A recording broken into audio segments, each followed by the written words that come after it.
Kutsangpo. Welcome to Bhutan e-learning project. I'm Sringlam and today I'll be taking you through biology lesson for Key Stage 4.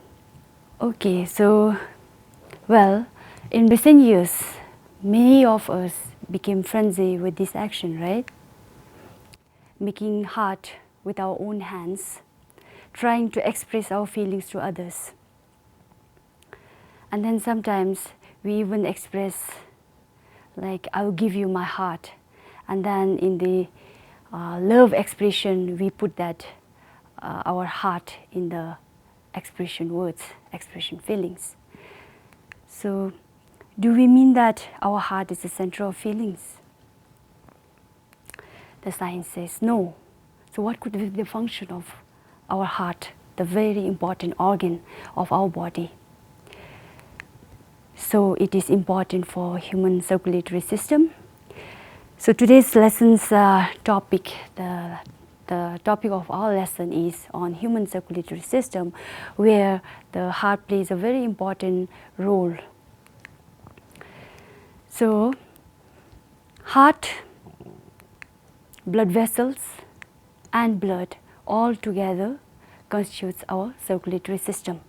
So by the end of the lesson, you should be able to describe the structure and function of human heart, describe the composition of blood, differentiate among arteries, veins and capillaries. So these are the objectives of our lesson. When we say heart, is the structure of heart same in all animals? So students, please guess, is the structure of heart same in all animals? Let us have a look here. So we have a fish here with a two-chambered heart. We have frog with three-chambered heart. And then what about us? Any guess? Do we have, our heart has one chamber, two chambers, three, four or more? So let us see that one. So this is the image of our heart. So this is actually how our heart looks, a human heart. Our heart has four chambers. So upper two chambers are known as atrium, and then lower two chambers are known as ventricle. The upper two chamber, which is known as atrium, based on the position, the name is given as right atrium, left atrium. Similarly, ventricles are also named as right ventricle, left ventricle. Here, the upper two chambers that are atrium receives blood from body parts, whereas the lower two chamber pump blood from heart to different parts of the body. And then not only heart does not consist only of chambers, but there are many main blood vessels that are connected. Some blood vessels that leave the heart, some vessels that enter the heart. So you can see the arrow. Actually, the direction of arrow here indicates the direction of flow of blood. So there are blue colored and then red colored. Blue colored here represents deoxygenated blood coming towards the heart for purification, and then red color here indicates or represents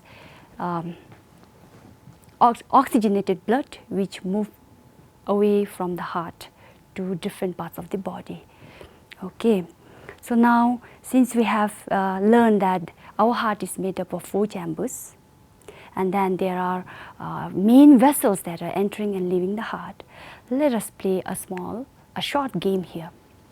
So the game out here is to label the part of the heart, mainly the vessels we have to label. So in this image, you can see the question marks, okay, and you can see some clues also. And then keep in mind that you have to follow the direction of the arrow, which actually represents the direction of the flow of the blood. So now our job here is to label the vessels correctly. So there are 5 question marks. So that question marks we have to fill up. Okay. So please let us go through the instruction here. Let us read the clue given below and label the blood vessels entering and leaving your heart. Okay. And then please, that is a very important note here to play the game. The direction of arrow indicates the direction of flow of blood. Yes. So children, are you ready to play the game with me? Okay. So let us see which part to label first. Okay. So we are asked to label superior vena cava. Okay. Superior vena cava is a name given to the blood vessel. We have to find out now which blood vessel is known as superior vena cava. So let us go through the clue here. So superior vena cava, it is actually, these blood vessels actually bring blood from upper body tissues to heart. So don't forget children, we have to see or keep the direction of arrow in our mind to see the flow of blood. It says that superior vena cava bring blood from upper body tissues to heart. That means upper body parts here means upper, the parts of the body which lies above the heart.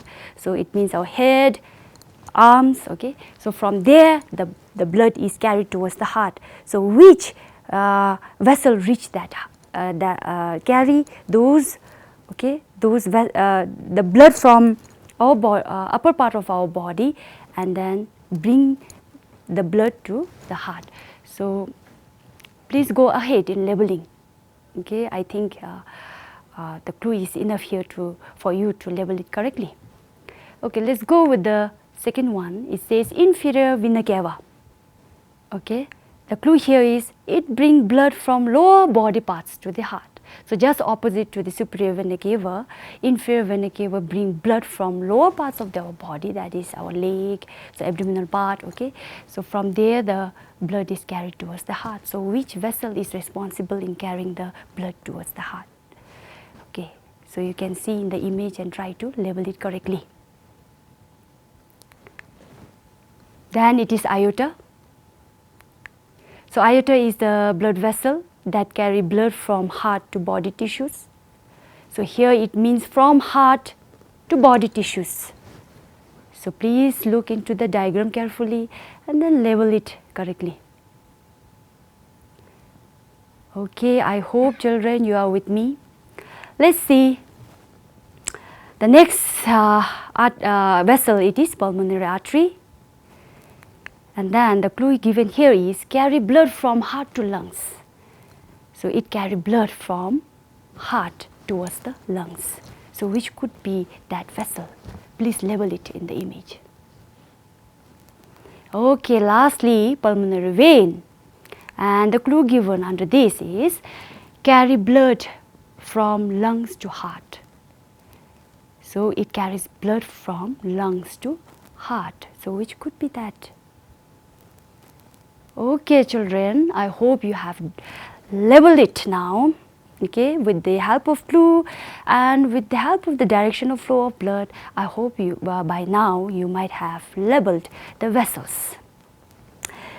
So are you eager to see the correct answer? Let's see then. Okay, so this is the correct labeling of our heart. So please check your answers. Okay, the pulmonary artery, the first labeling that you can see there, pulmonary artery, carry blood from heart to the lungs. Okay, and then superior vena cava bring blood from upper parts of the body to the heart. Posterior vena cava bring blood from lower parts of the body to the heart. Aorta distribute the blood from heart to different parts of the body. And then pulmonary vein receive blood towards the heart from the lungs. So this should be the proper labeling of our heart and the vessels associated with the heart. So how many of you have got correct answer? If you have, please don't hesitate to give yourself a cheer. If you haven't, okay, it is not too late. You can always revisit and then try to study again. Let me show you one picture here. What do you see in the picture? Okay. So you might have guessed, or you might have seen a train traveling along a train traveling along a railway track, right? Now, all of a sudden, why do you think I am showing this picture to you? We have been studying about the heart and then the parts of the heart, and suddenly I am showing this picture to you. So can you guess why I am showing this picture to you? Okay, so see, for rail transportation, railway track is required. So similarly, for the blood to travel in our body, we need blood vessels. So whatever the blood vessels that we have seen associated with the heart, some enters the heart, some leaves the heart. So all these blood vessels are very important in the circulatory system for blood to travel, like train needs railway track to travel. So similarly, blood needs blood vessels to travel.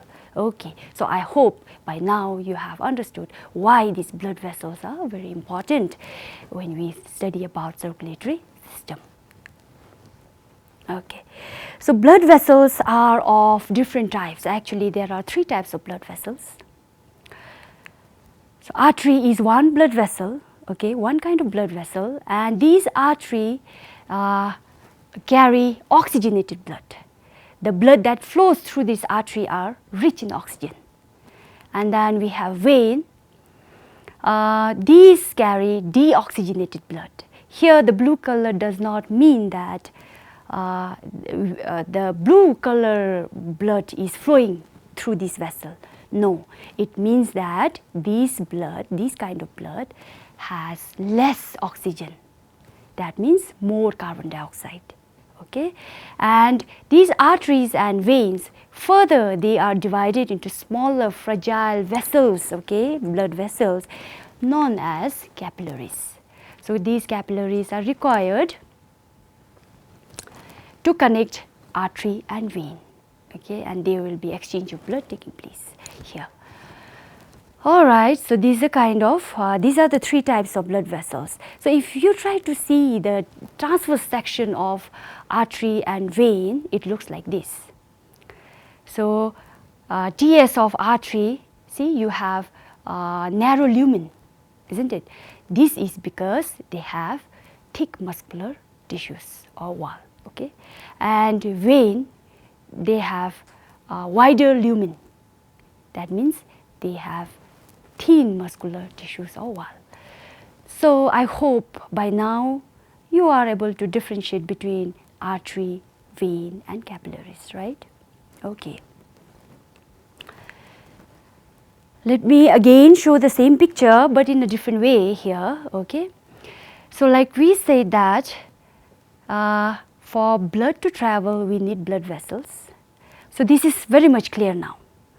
But what is this blood? You and I, all of us, have seen blood, yes, because it is there in our body. You might have experienced cutting your hand and then blood oozing out of your hand. And then you also have touched the blood, okay, you have seen the blood as red in color. But have you ever wondered what is this blood? Yes? So let's see now what is this blood.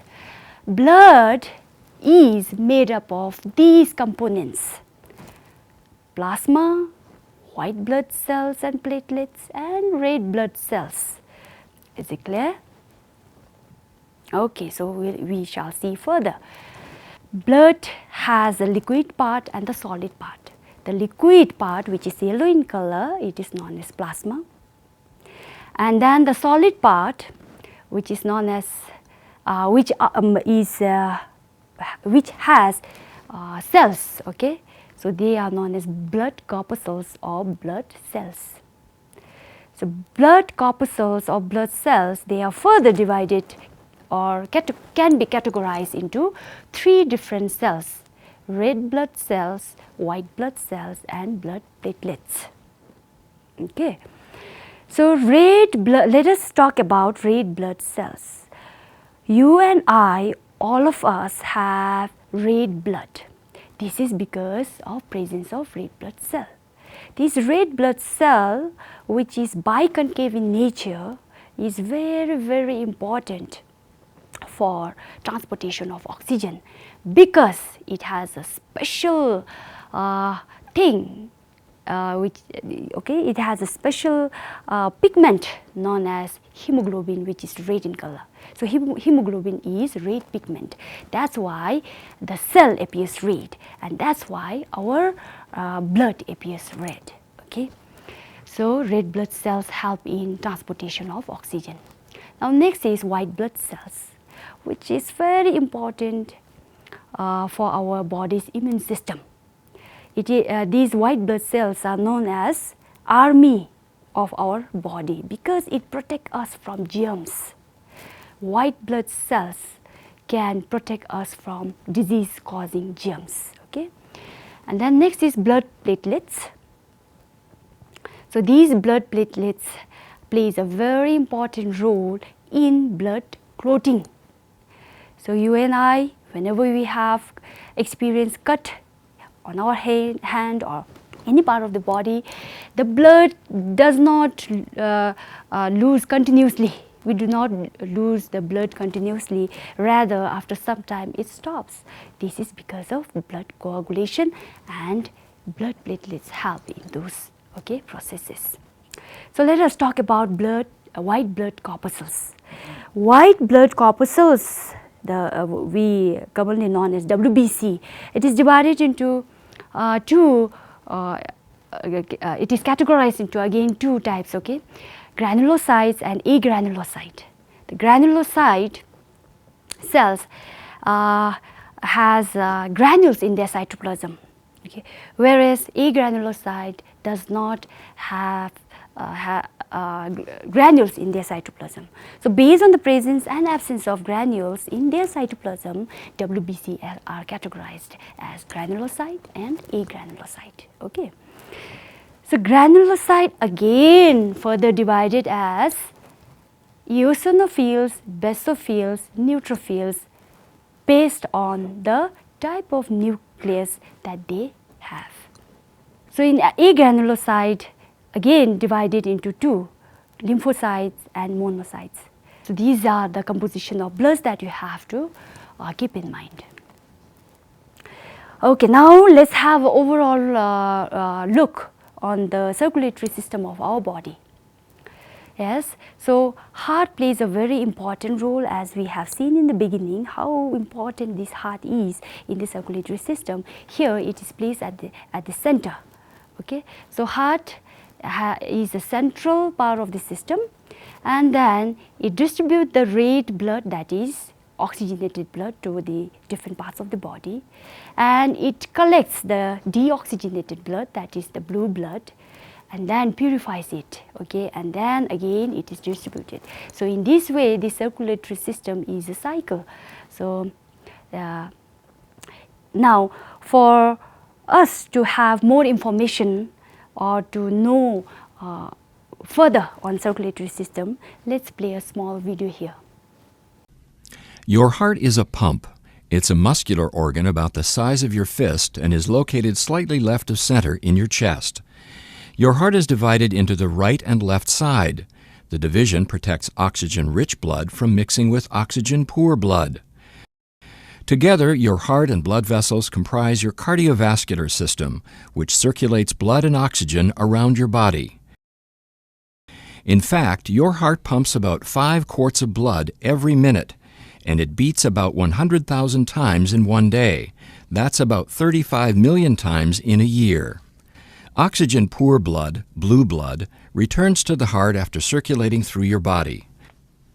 The right side of the heart, composed of the right atrium and ventricle, collects and pumps the blood to the lungs through the pulmonary arteries.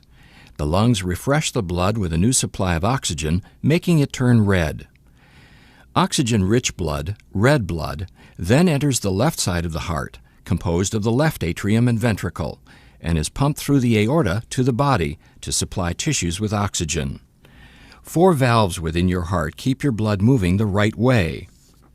The tricuspid, mitral, pulmonary, and aortic valves work like gates on a fence. They open only one way and only when pushed on.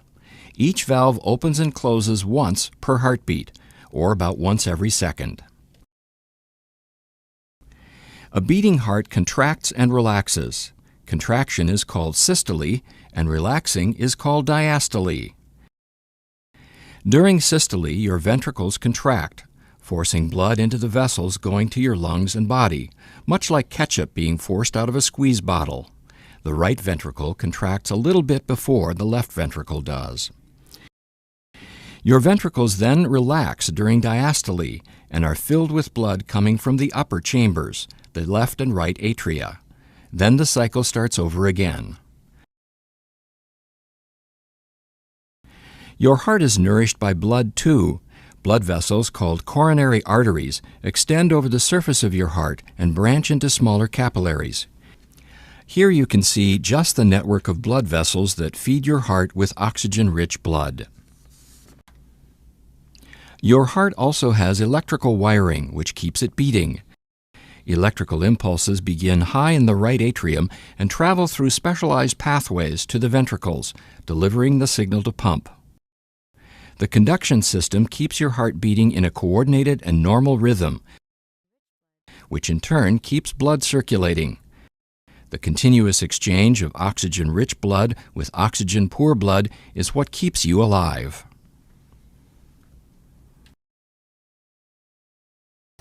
Okay, so how was the video? Did video help you to understand further on the human circulatory system? I hope so. Okay, so we have seen that heart plays a very important role in circulatory in circulating the blood in our body, right?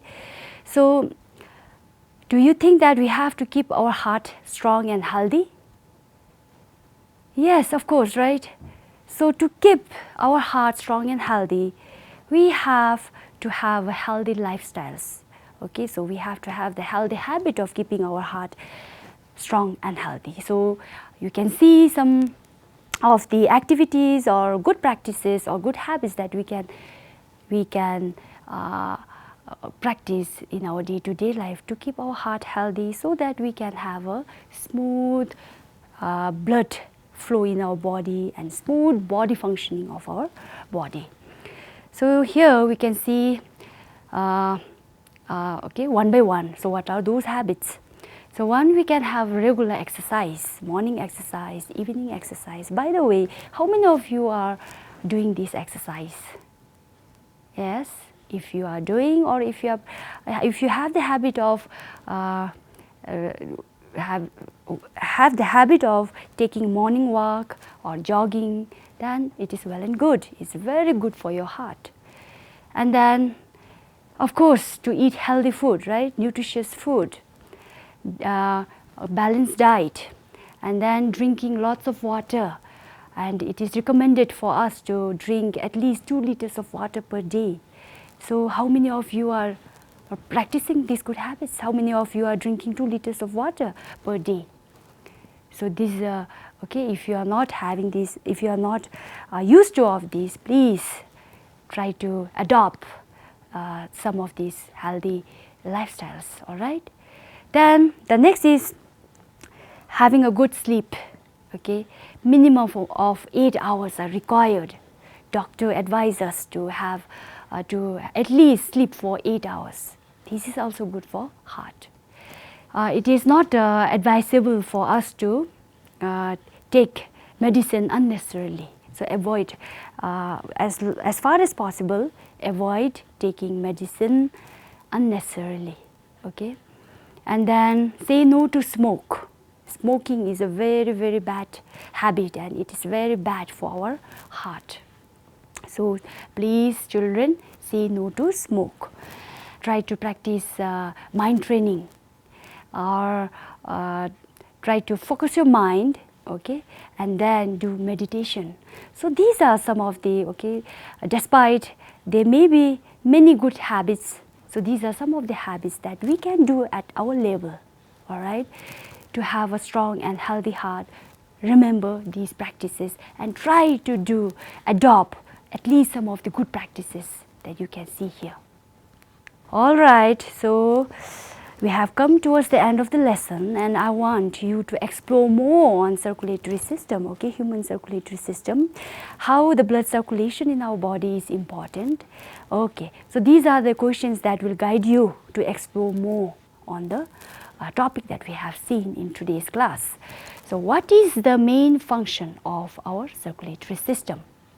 You have the answer with you now, right? Okay, why does blood appear red in color? That also you have the answer. Yes, you don't have to explore here. But how can healthy lifestyle lead to healthy heart? That you need to explore. You try to browse, okay, or you try to refer some materials to get the answer for this question. Similarly, how is hypertension a blood-related disease? It's often believed that healthy heart can lead to healthy brain. Okay, explain. So there are some questions that really need to explore to get more information on blood circulation. All right. So that's all for today's class, children. See you next time. Thank you for your attention.